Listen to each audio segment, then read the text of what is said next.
Have you ever seen something you vaguely remember from your past, only to see it evaporate in a puff of smoke? Something you thought only you and you alone knew about. I knew of one such thing. I found it in my local game store, in the DVD aisle. I was shocked to see it there. I thought I was the only one that had some sort of memory of this show. Yet, here it is on display, waiting to be purchased. I couldn't resist. I had to get it. Little did I know I was about to fall down a rabbit hole the likes of which I had never seen before. Fever. This is the tale of a budding franchise that was ultimately doomed to fail. A franchise that had all the right pieces in place, but was met with an unfortunate end. Where did it all go wrong? Could something have been prevented? Would the franchise still be going strong today? Let's open the books and examine the curious case of Danger Rangers.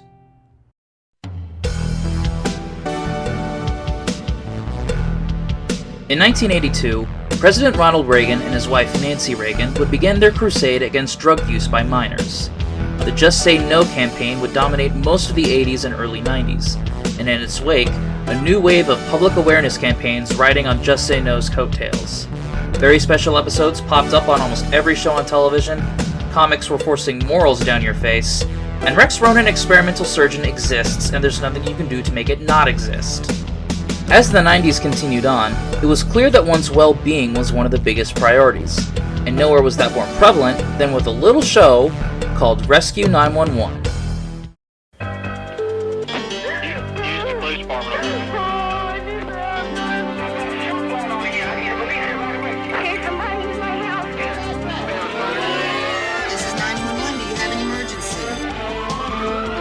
Rescue 911 was a show on CBS that showcased real-life emergency situations, based on real 911 calls and sometimes reenacted by those that lived it. Rescue 911 was successful enough that people started to learn from watching the show, leading to ordinary people becoming heroes by applying what they learned from watching, acting properly in their own emergencies and following proper procedure. Because of this, specials were made highlighting these heroic acts. While Rescue 911 ended its run in 1996, it lives on in reruns and continues to inspire heroism in people to this day. With the show no longer in production, a spiritual successor was ripe for the picking, and in 1999, the duo were ready to do just that. They were ready to not only pick up where Rescue 911 left off, but set their sights on one of the most important age ranges for such a new show: children.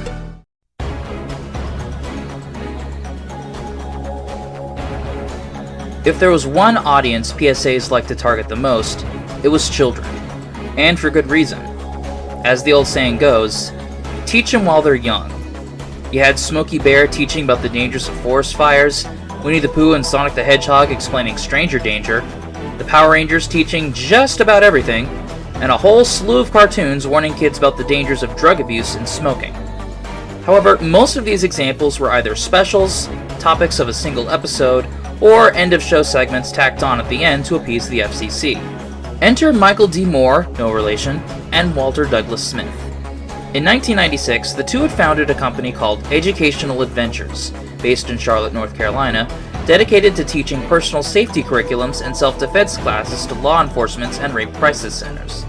It was at these seminars that mothers would start asking questions about their children's safety, a topic the two had never considered.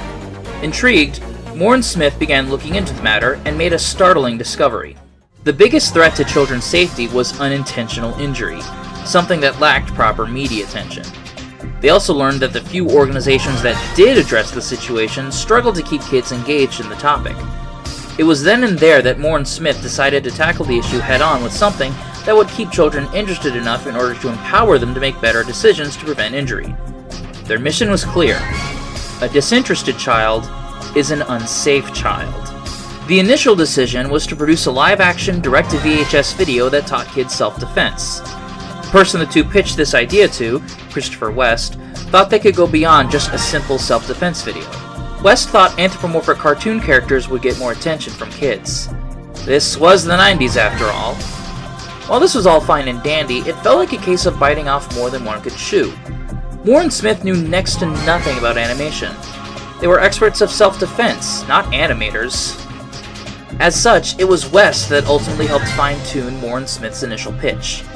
West envisioned a group of anthropomorphic heroes that would teach both their fans and viewers at home the importance of safety through various scenarios and vignettes, shifting the focus away from just self-defense. With the idea in place, West began work on a pilot pitch for the show, written, designed, produced, and edited by himself and animated in cooperation with his brother. In 1999, the pitch was completed, graced with a new title, Danger Rangers. Warren Smith were pleased with the end result, but it would be an uphill battle from here. If they wanted their new passion project to go off without a hitch, they would need help. Help from some big names in the animation industry. And in 2003, they would get their wish.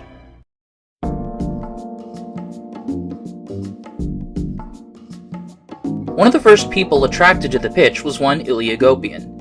Agopian was a Romanian-born cinematographer for the likes of ABC's after-school specials, Just Another Stupid Kid, and The River Pirates. At the time, Agopian was living in Charlotte and found promise in the pitch, personally inviting Warren Smith to Hollywood to find more backers. The first was, God, I hope I'm pronouncing this right, Howard Kazanjian. A personal friend of Agopian, Kazanjian had been a producer on multiple Hollywood blockbusters, including Empire Strikes Back, Raiders of the Lost Ark, and Demolition Man. As Kazanjian listened to more explained preventable accident statistics among children, he realized that Danger Rangers could very well save lives. Said Kazanjian, "I think this is a great humanitarian thing to do." With Kazanjian's Hollywood connections, an ensemble crew was assembled to give the initial pitch a much-needed boost in animation quality, and the local voice talent was replaced with a dream team of professional voice actors. Heading up the animation was Larry Huber, fresh off of his success with Chalk Zone on Nickelodeon. Huber had just launched his own animation studio, Animotion Works, and Danger Rangers was set to be the studio's first project. In addition, it was decided to include music video segments into the show, which were to be penned by Randy Rogel, the man responsible for many of the songs featured in Animaniacs. With a much more presentable pilot, the show would be picked up by PBS to air on their kids block. On September 3rd, 2005, Danger Rangers made its proper debut.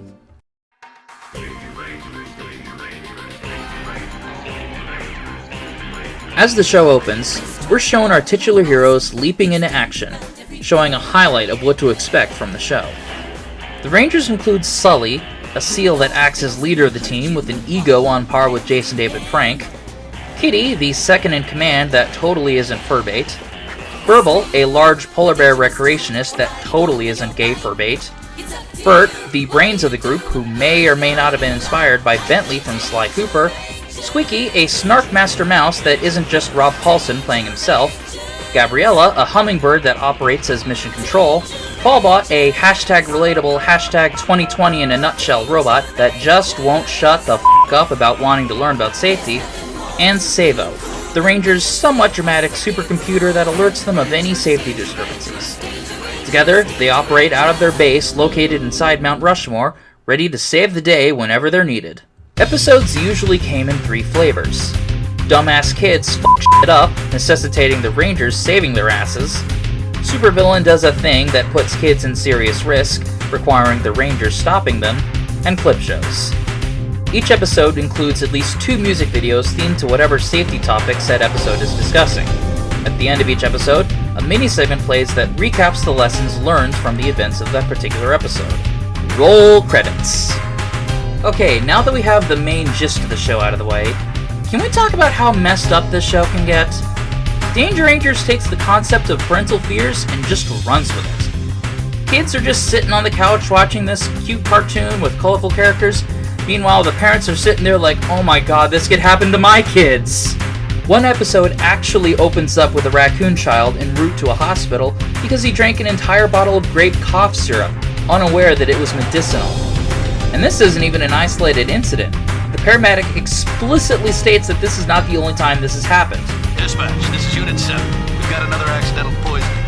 We've got a 5-year-old who drank a whole bottle of grape-flavored cough syrup. He didn't know it was medicine. He's stable and our ETA is 3 minutes. Over and out. Since this is one of the supervillain episodes, it's the direct result of said villain's actions. Like, why the f*** are you making a kid drink cough syrup? The episode, Medicine Mix-Up, features an evil poodle that makes chocolate bars and other junk food smell horrible with, a stink gun. Also, he has rat ninjas. French rat ninjas.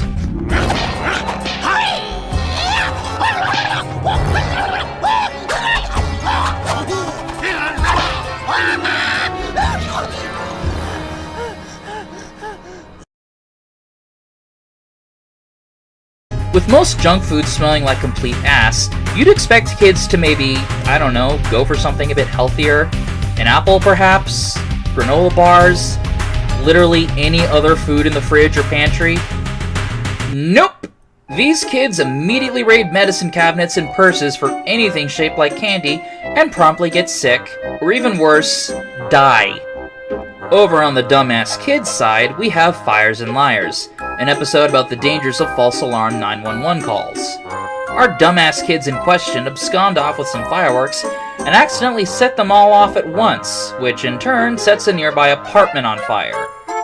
Congrats, kids! You're now unintentional arsonists. But going back to the supervillains for a hot minute, it seems their only real goal in this show is to cause intentional harm to as many kids as possible, which, in any other show or medium, would probably be crossing a line. For example, Where the Fun Never Stops has a duck scientist build a transporter that's powered by his own playground equipment that's rigged with prizes that kids can only get to if they willingly endanger themselves on them. What the heck is that? That's the prize I was trying to grab for. Prize? Well, that's why you were swinging so wildly? Grab the brass ring and win the prize, huh? Yeah, but look how high you'd have to go just to try and reach it. Dangerously high. Your transporter may be a brilliant idea, but you're putting a lot of kids in danger on that equipment. There you see, I knew you wouldn't understand. You know why? I'll tell you why. Because no one understands! That playground equipment means nothing to me.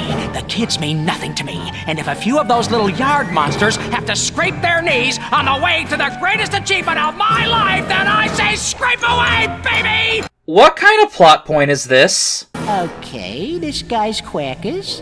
Then you have Safe and Sound, which features a rock band named the Decibels, whose music literally can't be turned down. The volume doesn't turn down. Martin, you better go have the school nurse check your ears. In other news, sales of hearing aids skyrocket. Their music is so loud, it actually creates artificial earthquakes. All of this being done on purpose by the band's manager because plot and evilness and holy hell, the music industry is more sinister than I thought. We're shutting you down, Buck! There's nothing illegal about playing loud music. No, but there is something illegal about putting out a product you know could hurt a kid. Because they can't turn down the volume. You know what's really illegal? Kidnapping someone and stuffing them in a speaker. Chem Gems manages to combine both dumbass kids and supervillain plotlines by having workers from a toy manufacturing plant improperly dispose of chemicals, which then gets in the hands of some local children, causing them to accidentally create dangerous chemical combinations that nearly kill them.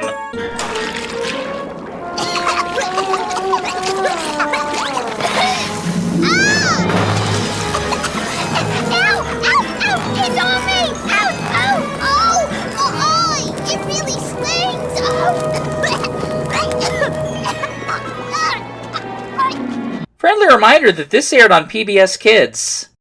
The only episode outside of clip shows that doesn't really rely on either of these plotlines is Wet and Wild, which sees the Rangers take a cruise and end up dealing with a trio of donkeys who are essentially the two wild and crazy guys from Saturday Night Live. I am here, Cheval. Now, not only will we be having the best of times, which we will, but no one will be suspecting our most secret mission. High five! Jorgen, my brother, there will certainly be a lot of swinging in our bachelor pad tonight. Because when I think of a show that teaches children safety, I think of 70s SNL. We are two wild and crazy guys. Oh, there's also a plot line about Squeaky scaring off a little girl who's trying to learn to swim, and then she finds herself caught up in the donkey's antics. Then they discover Blackbeard's treasure, only they don't. It was actually full of snack cakes for some contest, and the Nockies become the new face of the brand, and I think I can hear my brain sizzling from trying to make sense of all this. Blackbeard's treasure snack cakes are better than pirate gold! What the hell is going on? And don't think I forgot about the music videos either. When you aren't listening to the admittedly catchy music or watching the Rangers dancing as if they were doing show tunes on Broadway, you're seeing kids getting run over by vehicles, being put in hospitals. You even see some chalk outlines of crashes. Now, don't get me wrong, I know there's such a thing as scare 'em straight, but there has to be a line when it comes to— Wait, pause! Rewind a bit. What the fresh hell is going on here? Why is Burble dressed like a surgeon? Why is his tongue being possessed by Gene Simmons? Why is this kid seemingly fine with all this? What is anything at this point? Shake hands with danger. Shake hands with danger. Shake hands with danger. Shake hands with danger. Meet a guy you ought to know. I used to laugh at safety. Now they call me Three-Finger Joe.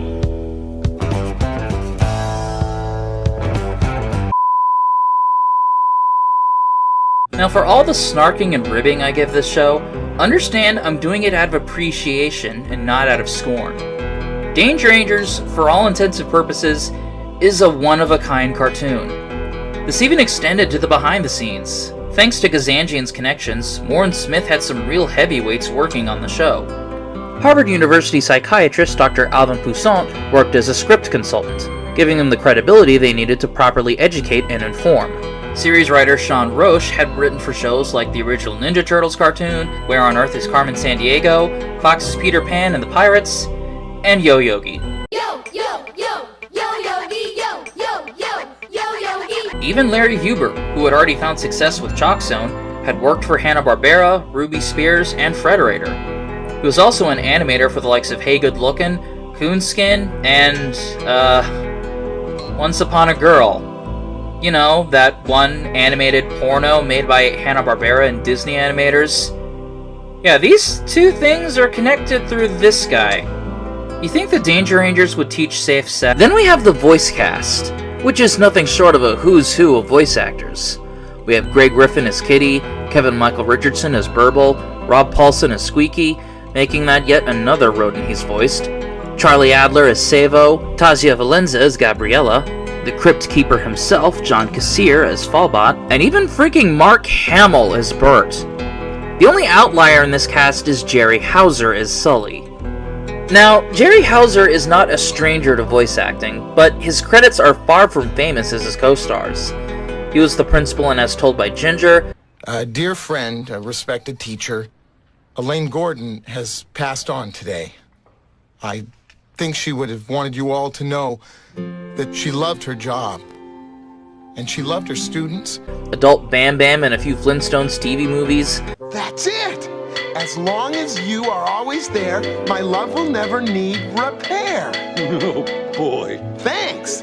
Miko and Scooby-Doo meets the Boo Brothers. Hi there! We're the Boo Brothers at your service! Sandstorm and G1 Transformers. Welcome to Paradron, friends! And Sci-Fi in G.I. Joe. We've been had, Sergeant Slaughter. Hauser was arguably more recognizable in the realm of live action, most notably playing Oscar Seltzer in the coming-of-age film Summer of 42, and Wally Logan, the husband of Marsha Brady in various Brady Bunch after shows and specials.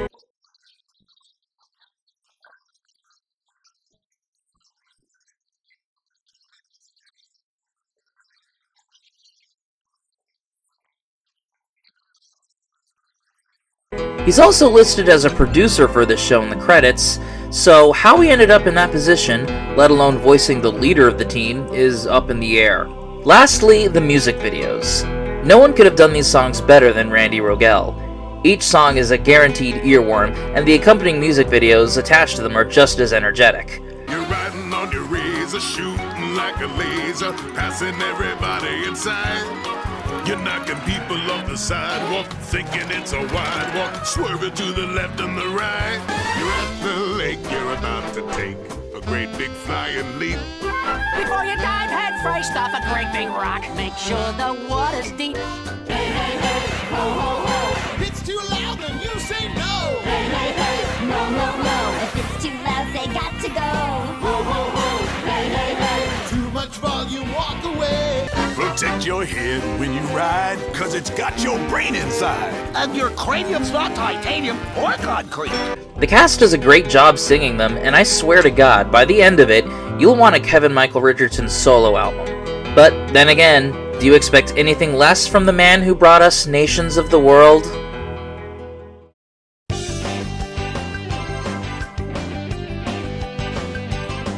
So, how did this show fare? Well, to call it anything less than an overnight success would be insulting it. Danger Rangers was a huge hit. Moore and Smith had succeeded where others had failed.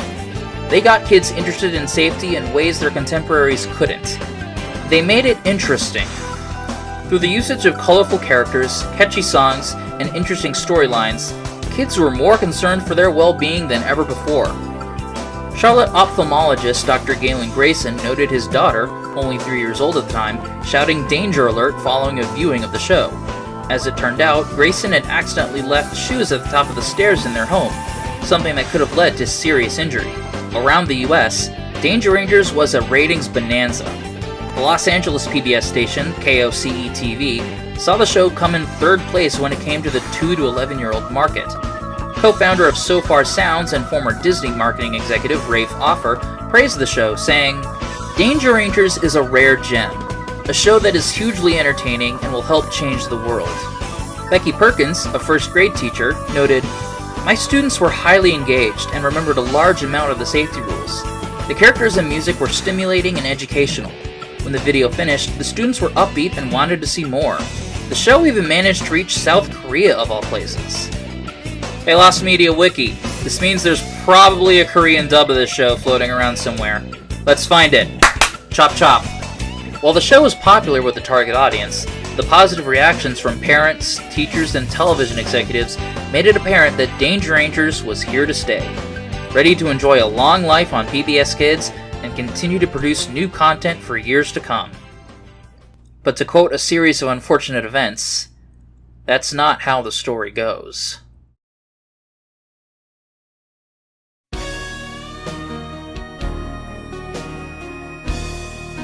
In 2006, Danger Rangers would be cancelled by PBS, only airing new episodes for a little over a year. No official reason for the cancellation was ever given, or at least ones I've managed to find, but I do have a few theories. The first theory I have comes down to cost. PBS is not made of money. Their funding comes from not only the US government, but generous donations from organizations and the PBS audience.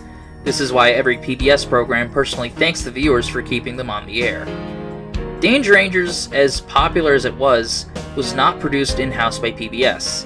It was wholly independent from them, only airing on the network without any sort of presence on the PBS Kids website. Because of this, it didn't get any sort of funding from PBS affiliates or the organizations that typically fund their content. Danger Rangers was, by and large, a very expensive show, especially considering the cast involved, the ones animating it, and the executives in charge. Keep in mind, this is only the first show from creators who have never worked on anything animated before. To say they were shooting themselves in the foot early would be an understatement. The other theory I have is the fact that after 16 episodes total on PBS, they seem to have run out of topics. Of the 16 episodes, 2 focused on water safety, 2 focused on hazardous materials, 3 focused on vehicular safety, and probably the most damning of all, 2 clip show episodes, which for a 16-episode series is a bit overkill. I can think of plenty of other safety topics the Rangers could have discussed. Internet safety, stranger danger, extreme weather, earthquake safety. Heck, they briefly brush upon gun safety in the pilot, but that topic never got a dedicated episode. I guess PBS wouldn't allow for something like that. A gun. Now, kids, this is very important, so listen and remember. If you ever find a gun, you should not touch it. It could be loaded. Poison children near death? Perfect. Kids playing with real guns? Oops, you just got cancelled. Whatever the case, if PBS doesn't want the show anymore, that's fine. Production doesn't have to shut down. It can be shopped around to other networks, right? Heck, there's nothing wrong saying it can be tweaked to enter syndication. The show can survive. People are giving it rave reviews. Nothing can go wrong. That's not how the story goes. Production on new Danger Rangers content met a sudden end via one of the worst ways to go: a lawsuit.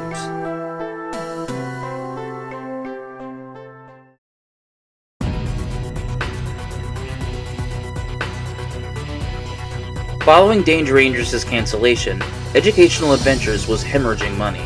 With its only real moneymaker not in production, Moore needed the cash to keep the company afloat. Moore ended up turning to Chris Smith, no relation, the CEO of a Charlotte-based investment company known as Allegiance Realty Corporation. Through Smith's connections, he developed a team that would pool in funds to keep Educational Adventures afloat. The Allegiance Educational Adventures Fund ended up raising roughly $6.5 million. However, only a few months into this new relationship, things went sour.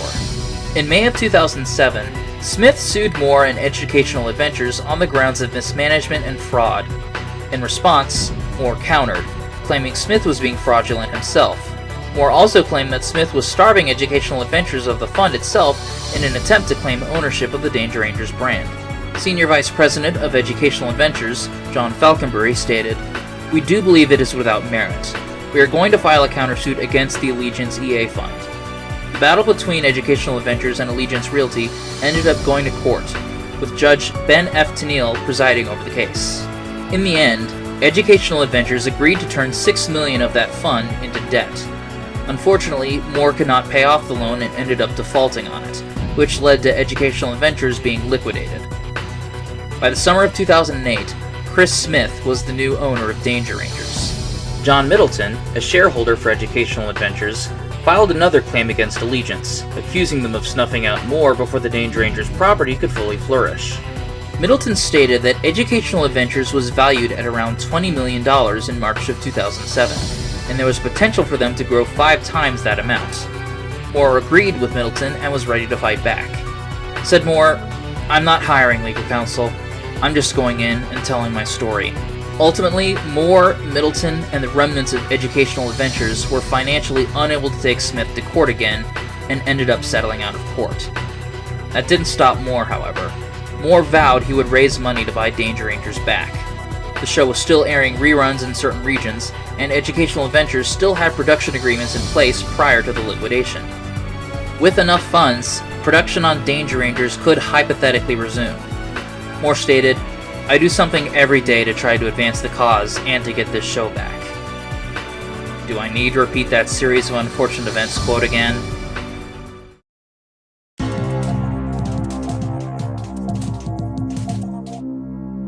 With Danger Rangers now under the ownership of Chris Smith, Allegiance founded a new company in order to properly manage the Danger Rangers brand, Mighty Kids Media. Under Mighty Kids Media, Smith would continue supporting Danger Rangers by doing everything but giving it a second season. And what do I mean by that? Merchandising. Now, I'm not saying Educational Adventures didn't also partake in this classic tradition of whoring, but they had quite a few products on offer. These included DVD releases, activity books, picture books, there were even Danger Rangers branded backpacks. But Mighty Kids Media took it a step further. You had Danger Rangers character meet and greets. Yes, actual walk-around characters at schools, local fairs, and theme parks. In addition, Mighty Kids partnered up with a variety of hospitals, grocers, local police departments, and children's museums for various tie-ins and promotions. There was even a Danger Rangers branded mobile app dedicated to fire safety. It was almost like a second coming. A second coming for a show that still didn't have a second season. And now, a not-so-brief tangent on Danger Rangers DVDs. When it came to DVD releases of this show, Educational Adventures decided to go for the release episodes individually approach and not release the entire show on one DVD approach, which makes owning every episode on DVD a complete pain in the ass to accomplish. I get that it's meant to be a curriculum-based approach, but when you're trying to collect these DVDs for a review like this, some holes in that approach start to form. Now these are the DVDs that I own. far from a complete collection, I know, and I honestly don't know if I'll ever get to complete it for reasons I'll get into later. Now, the first thing I noticed about the DVDs I picked up from GameNut was this little inclusion right here. Includes Scripture Insight Lesson. Yeah, turns out there are religious versions of these DVDs floating around. You can easily spot these because they were distributed by Thomas Nelson, the Christian subsidiary of HarperCollins. This Scripture Insight Lesson is basically a Bible lesson made to tie into whatever episode is on the DVD. I kinda like how the guy who wrote this insight threw a bit of shade at Fires and Liars, because the episode kinda glosses over the fact that everyone who lived in that apartment building have more than likely just lost a ton of material possessions, while the dumbass kids who started it basically had to hang out with firefighters for 6 months as community service. In addition, each DVD I came across has the Dove Foundation seal of approval, even on the secular DVDs. The actual episodes themselves remain the same.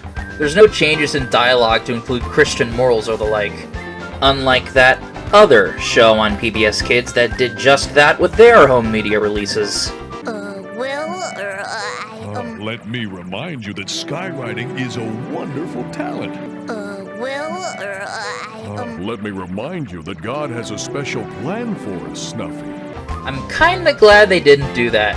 The last thing I want the Danger Rangers to do after saving my ass from an accident is to start getting preachy about Jesus or something. The previews featured on the religious DVDs feature more religious content, like Bible Man, Gigi God's Little Princess, and Hermie and Friends.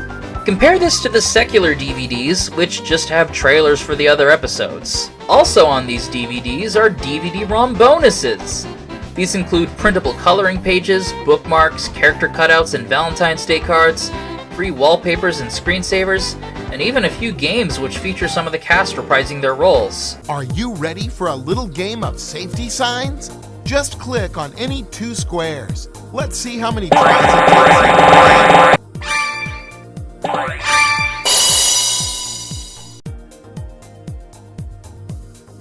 Hey there, Junior Danger Ranger. Are yous ready for a little game of hot potato? Okay, kiddo. Which one of these pictures over here would burn you if you touched it? Just click on the one you think it is, and I'll keep score for you. Let's see how fast you can pick all 12 burn hazards. Great job! Never touch a hot faucet. Great job! Never touch a cooking pot. Great job! Great job! Great job! Great job! Great job! Great job! Great job! Also, I'd like to point out that despite Educational Adventures and Mighty Kids going crazy with merchandise, not once did either company make a proper Danger Rangers video game. I'm not mad, just disappointed. Also included in my copy of the Be Prepared DVD is a Ranger Rhythm CD. Just in case you couldn't get enough of the songs in this show, here they are in audio CD format. You're walking down the sidewalk and right there before your feet. You're standing on the curb and now you want to cross the street. Note that this is Volume 1, and there's no indication there was ever a Volume 2. At least not what I could find on eBay. Each DVD I own has a Ranger Rhythm feature, which just plays the music videos found in the episode the DVD contains, alongside a few random ones from other episodes, because I guess just having 2 music videos on each DVD would be a bit lacking. Finally in my collection are these backpacks I mentioned earlier. These beauties come with a DVD, an accompanying book, some stickers, and this cute plush of Bert that acts as a clip-on. It's a really well-made plush, and I'm kinda shocked there doesn't seem to be plushies of the other Rangers, at least not on eBay. They even made the little barcode tab resemble a laptop. Now that is some real creativity. Before you go asking why the hell I bought these backpacks, well, they were so ridiculous of a product that I just needed to get them so I could show you to them personally. That and I really kinda wanted the Bert plush. I have one on my Rooster Teeth lanyard now, and I was going to show it off at a convention to hopefully see if people recognized him, but then 2020 decided to happen, and now people at work wonder why the hell I have a small turtle plush on the lanyard that holds the card I used to clock in. No, I'm not salty! By the way, I'm not keeping these. Michael and Lindsay, I swear I'll ship these to you for your girls when 2020 decides to stop being a toilet.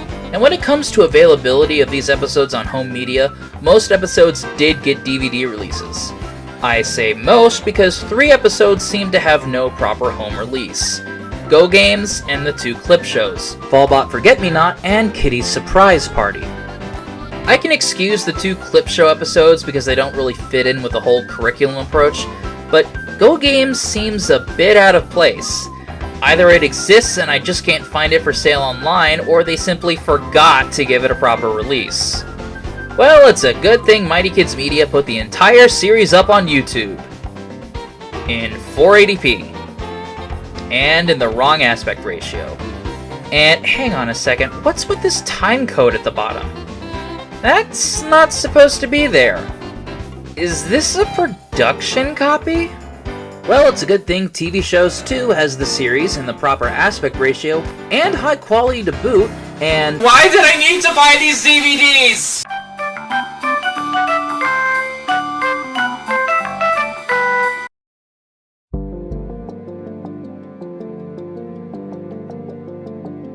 While Mighty Kids Media did a reasonable job at keeping the Danger Rangers brand alive, there was one major issue with their ownership. The merch was there, the episodes were there, the testimonials and praise was still there, but the one thing that wasn't was the production. According to this news article, 17 more episodes were being planned before the lawsuit came down. At no point did Mighty Kids Media attempt to restart production on these episodes. Even if Moore didn't own the franchise anymore, you still had a large group of people who were still involved with the show. This refusal to produce new content would later bite them in the ass. Hard. That being said, Mighty Kids Media still had the episodes from the PBS run on hand, and in 2011, they finally did something with them. Get ready to be super empowered with the Danger Rangers. 7 superheroes will teach you how to make smart choices with can-do attitude. We're keeping it! Embrace the excitement. Embark to adventure. Let's go, Rangers. Super empower yourselves.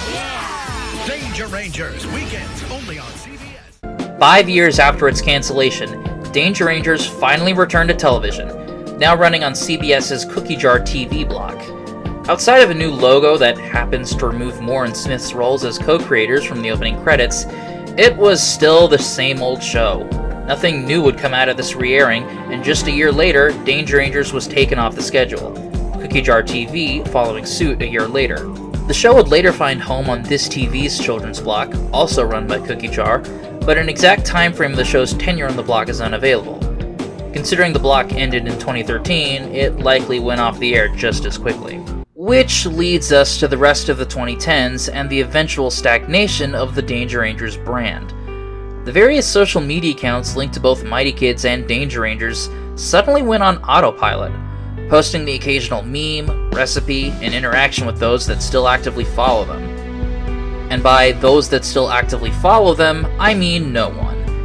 It's somewhat sad to see the Twitter account of what should be a big franchise get this little attention. But it's not like they had no followers either. Look at all these soccer moms. At least they still have Greg Griffin following them. For some reason. But come January 2016, the social media account stopped updating. A few months later, the website for Mighty Kids Media shuts down. As of the recording of this video, you can purchase the domain name. Finally, by the end of 2016, the Danger Rangers website expires. The domain name now home to some sort of tech blog that may or may not be a scam. You can still download the Danger Rangers Fire Safety app though.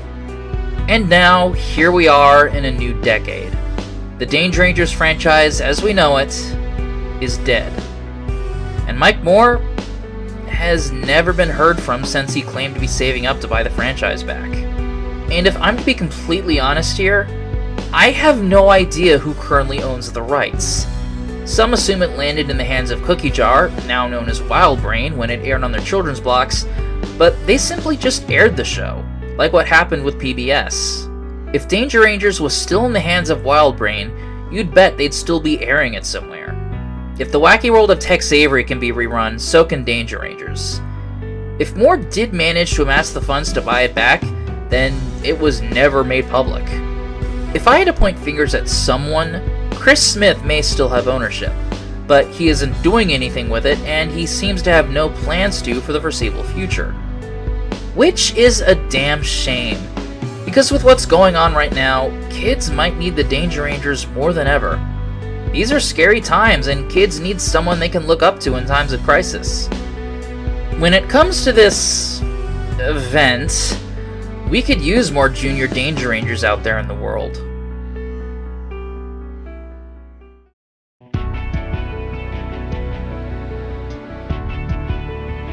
At the end of the day, Danger Rangers was a show that was praised for making safety both interesting and engaging to young viewers. It captivated kids and was a winner in the eyes of adults. But before the franchise could really take off, a combination of biting off more than one could chew and a nasty lawsuit ended any chance the franchise had to really flourish. Despite the franchise no longer being a thing, the crew that worked on it were able to move on. In fact, one of the storyboard artists for this show was one Kyle Carosa, who would later go on to create Mighty Magiswords for Cartoon Network. Remember Andrew Dickman, the guy behind Electronic Heroes and the title card artist for Phaelus? He worked on this show too. Most of the animation department would find work in other, more recognizable shows. To me personally, Danger Rangers is truly a hidden gem among hidden gems. I caught it back when it first aired on PBS. I personally saw Danger Rangers material in their home state of North Carolina. I even raised an eyebrow when I saw it airing again on CBS. It's the kind of show that unknowingly sticks with you, popping up when you least expect it. Seeing that DVD in the store brought back so much, and I just needed to see it again. That's what ultimately led to this review. Even as an adult, I can find amusement in watching how dark and weird this show can get. I can enjoy Mark Hamill playing a character that's almost the complete opposite of the Joker. I can listen to Kevin Michael Richardson sing his heart out and god damn it make a solo album already! But most importantly of all, I can have fun with a show that just wants to make the world a better place. And what's wrong with that? Thanks for watching. Mike, if you're out there, I want to have an honest chat with you. I'll be waiting.